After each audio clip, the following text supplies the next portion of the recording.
plus. Ici Sud Radio. Les Français parlent aux Français. Les carottes sont cuites.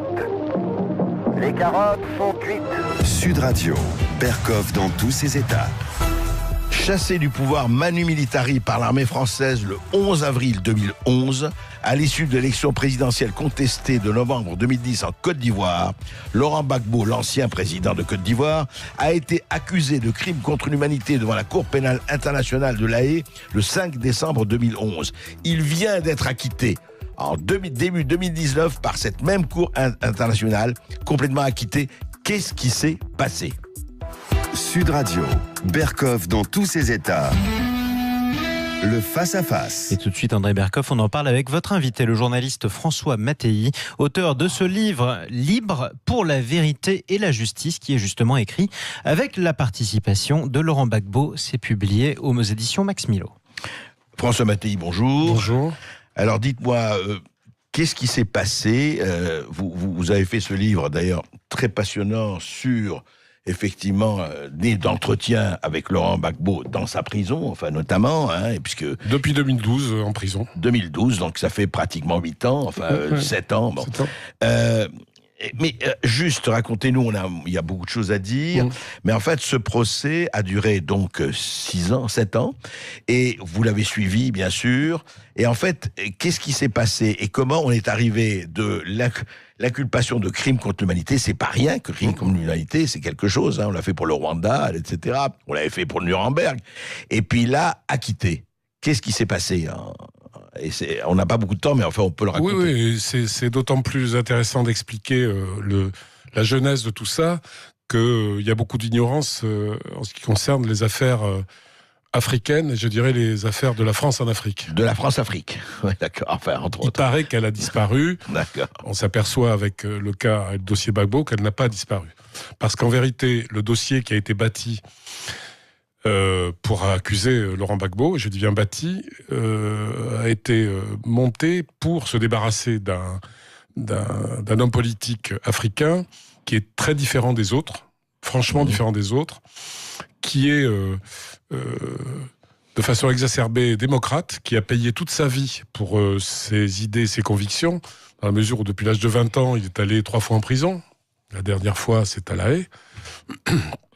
Mais à l'époque, c'était au début... Vous dites qu'il est... C'est un vrai démocrate. C'est un vrai démocrate. Il est plus démocrate. Et il est intègre. Vous dites qu'il est intègre. Il est tout à fait intègre.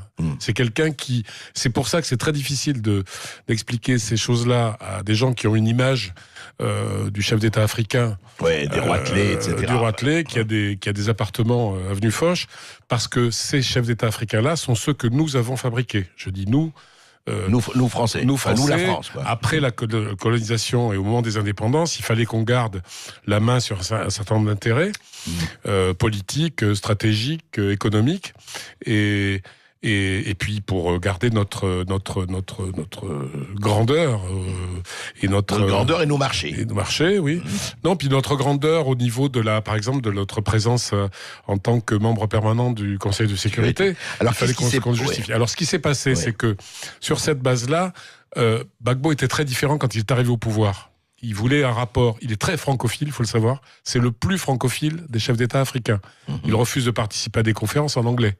Il se fait traduire. Bon, il est passionné de littérature française, de politique française. C'est quelqu'un qui connaît la France et qui aime la France. Sa première femme était française, son fils est français, Michel. Bon, donc le problème, c'est qu'il voulait justement, partant des valeurs qu'il a acquises probablement en partie ici et par les enseignants français et blancs qu'il avait en Afrique, il croyait à nos valeurs.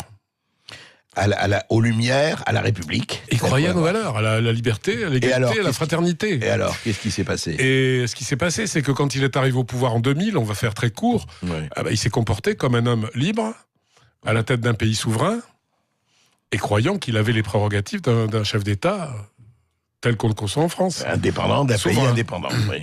Mais c'était pas le cas. Donc il s'est très vite heurté à l'Élysée. Parce qu'on dit la France, mais c'est l'Élysée. Chirac n'a pas supporté qui lui parle sur un ton d'égalité. Il y a eu des multiples scènes d'engueulade. Chirac disant vous faites ci, vous faites pas ça. Gbagbo lui répondant je suis chef de l'État, chef des armées, je dirige mon pays comme on l'entend.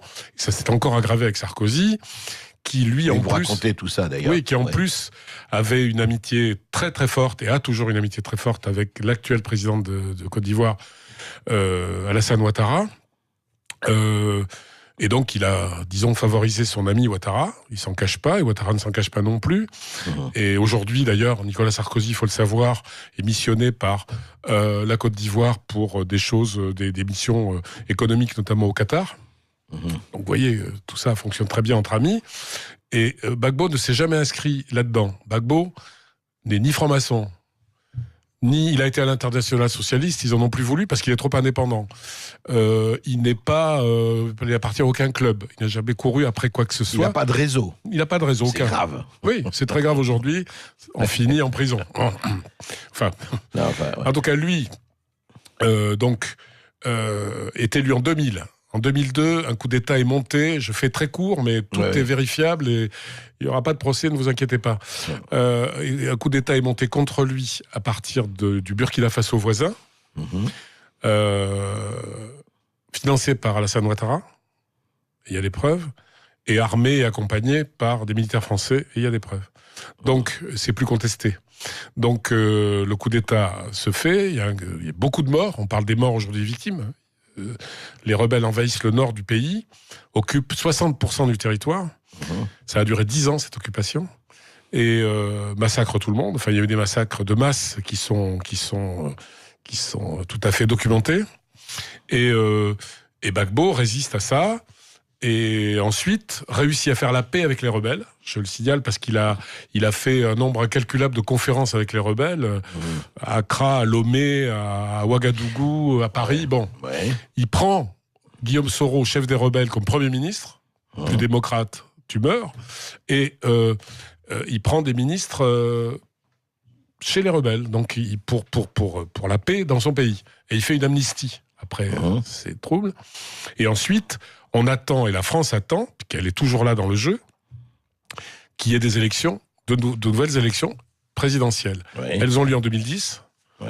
On dit que Gbagbo n'en a pas voulu avant, mais c'est un pays qui est plus de la moitié occupé, avec des gens en armes. Donc c'est très difficile. Même pour le recensement, je veux dire, c'est difficile. Donc finalement, elles ont lieu en 2010. Le plan est préparé de longue main pour qu'il dégage. Le résultat est contesté des élections. Alors, on pourrait s'attarder dessus, parce qu'aucun journaliste français n'a vraiment étudié le scrutin. Moi, oui, et d'autres, quelques-uns, oui. Mais... Vous parlez sous votre responsabilité, François. Oui. Gbagbo a gagné les élections. Et l'ONU a décidé que non. Parce que je ne connais pas de pays où c'est l'ONU qui prend la place du Conseil constitutionnel pour valider le parce qu'il a trouvé, l'ONU a trouvé que les élections étaient truquées, que les scrutins étaient truqués, etc. Enfin, j'imagine. Il y avait un plan. On parle de plan. On reproche à Gbagbo d'avoir ourdi un plan pour rester au pouvoir. La vérité, c'est qu'il y a eu un plan pour le chasser du pouvoir. Dégager. Alors, donc, l'ONU s'oppose à ça et il est dégagé, c'est ça? Alors, non, il résiste. Il reste au palais. Il y a donc 2 présidents. À partir de novembre 2010. Il ne voulait pas quitter le palais, etc. Il demande un recomptage des voix dans une allocution qui est celle des vœux de 2010-2011. Et on lui refuse. Ouattara refuse. L'ONU refuse. Et on apprend d'ailleurs, je l'ai dit dans le livre, mais peu de gens en ont parlé, que l'ONU a fait détruire tout le matériel des scrutins. C'est-à-dire les bulletins. Oui. Les bulletins, c'est curieux dans une élection, et encore plus dans une élection où il y a un litige. Je rappelle qu'au même moment, à la même époque, il y a le même litige en Haïti, et que finalement, après recomptage des voix, c'est le 3e qui gagne l'élection. Bien. Alors donc, refusé comptage. Donc là, Sarkozy se fâche. Je ne sais plus, je crois que c'est le fait-on du dissident, du président.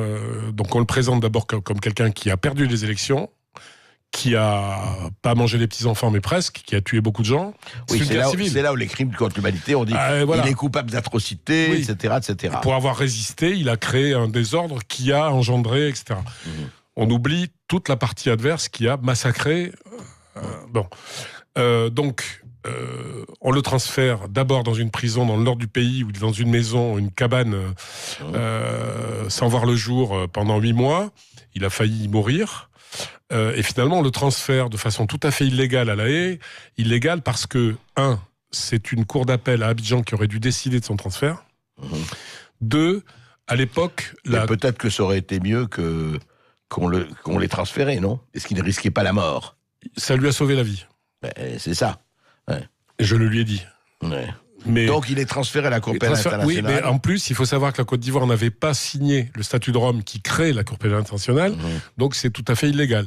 D'accord. Donc, il est transféré en catimini et il arrive en fin novembre 2011, et il passe le 5 décembre comme première comparution, et la première chose qu'il dit, je suis là, on ira jusqu'au bout.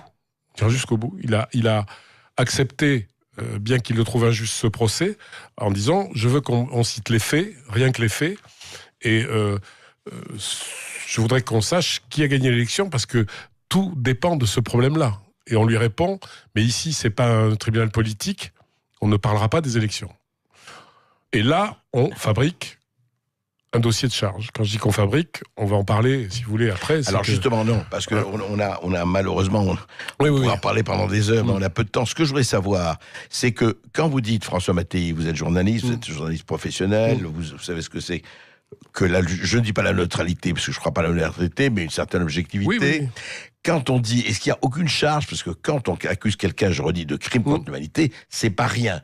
Et vous dites, c'est faux, il n'y a pas aucune charge vraiment de ce genre ne pèse contre Laurent Gbagbo. Alors, je vais vous dire une chose. Je suis étonné par la réaction de certains commentateurs aujourd'hui, après le verdict de la Cour pénale internationale. Certains, parce qu'ils voulaient être du côté du vainqueur, étaient contents qu'il soit à la CPI. Aujourd'hui, on discute d'un jugement que moi, je ne discuterai pas. Parce que la Cour pénale internationale, après 8 ans d'instruction et de procès, et d'enquête, avec des moyens colossaux, payés par d'ailleurs les contribuables français en partie, a décidé qu'il n'y avait aucune charge. Je m'en tiens à cela. Oui, enfin, ils ont jugé. Et là, aujourd'hui, est-ce que, juste un mot, est-ce que ça arrête toute poursuite, ou il y a encore, qu'est-ce qui va se passer là, à partir du moment de cette décision, et qui effectivement est importante, et votre livre qui est vraiment très instructif. Elle est historique, parce que un Africain noir qui est acquitté après ce que Gbagbo considère comme non pas comme un procès, mais comme un combat politique, la continuation de son combat politique, par la justice internationale. Mais enfin, bon... et qu'est-ce qui peut se passer maintenant ? C'est une grande victoire pour l'Afrique. Ouais. Et pour lui, en tout cas. Pour lui et pour l'Afrique. Et dites-vous bien qu'il a acquis une stature... Les gens seront étonnés quand il va rentrer en Côte d'Ivoire, qui peut être légale de celle de Mandela. Si ça choque, les gens verront ce qui va se passer. Alors écoutez, ça on suivra avec vous. Juste un mot, qu'est-ce qui se passe très concrètement, techniquement ? Est-ce qu'il est libérable tout de suite ou pas tout de suite ? Alors il est libérable immédiatement. Il se trouve que la procureure, Madame Bensouda, qui a trafiqué le dossier, je le dis ici, il y a de nombreux exemples. Ce procès a été très long, il y avait des faux témoins, il y avait des témoins qui sont venus à charge, qui ont défendu Gbagbo, ça faisait désordre, il y a des morts qui sont venus témoigner, qu'on a reconnus, on a dit mais ils sont morts, bon voilà. Il y a eu énormément de choses vraiment troublantes qui ont tourné à la confusion de l'accusation, au point que ils devaient produire l'accusation 138 témoins, ils se sont arrêtés à 82 parce que ça tournait à la catastrophe. Juste un mot, donc il va rentrer en Côte d'Ivoire. Oui, bien sûr. Eh bien, écoutez, lisez ce livre, parce que ce livre enseigne sur véritablement ce qui se passe, non seulement en Afrique, en Côte d'Ivoire, mais aussi avec des rapports sur la France. C'est un livre très, très instructif. Et ce livre est signé François Mattei, donc journaliste qui était notre invité aujourd'hui. Merci à vous, François Mattei. Je rappelle la référence de votre livre, Libre pour la vérité et la justice. C'est écrit avec la participation de Laurent Gbagbo, publié aux éditions Max Milo. Merci à vous. Merci à vous également, André Berkoff. On se retrouve demain à midi dans Tout vous êtes en direct sur Sud Radio. À suivre, Les Clés d'une vie avec Jacques Pessis. Excellente journée à vous sur Sud Radio.